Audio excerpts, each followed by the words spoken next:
At sa iba pang ulat, umaabot na po sa mahigit 40 kaso ng karahasan na may kinalaman sa eleksyon ang naitala ng pambansang pulisya. Subalit ayon sa Philippine National Police, mas mababa ito kung ikukumpara noong mga nakaraang eleksyon. Si Alvin Baltazar para sa detalye. Umabot na sa 45 ang naitatala ng Philippine National Police na pinaniniwala ang election-related violence.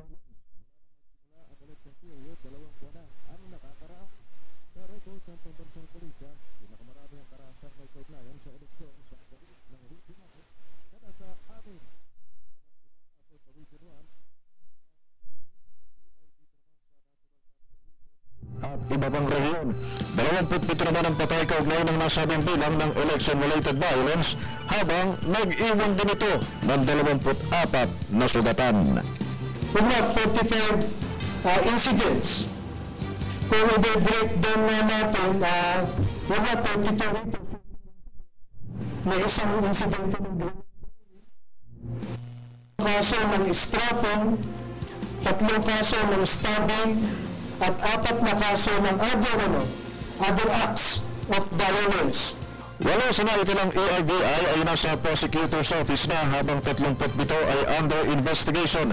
Pero ayon kay Serbo, mas mababa pa rin kung tutusin ang nasabing bilang kumpara sa mga nagdaang halalan at ito'y dahil na rin sa napagandaang maaga ang paparating na midterm elections ngayong Mayo.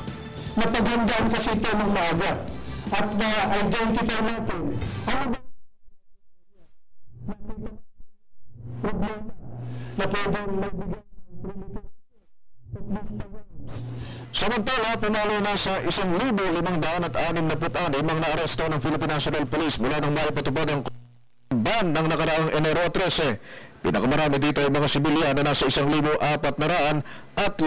na sinundan ng 73 mga security guard, 21 government officials, 20 mga polis, 11 ay kagawad ng militar, 2 CAFGO at 1 taga-BFP at BJMP.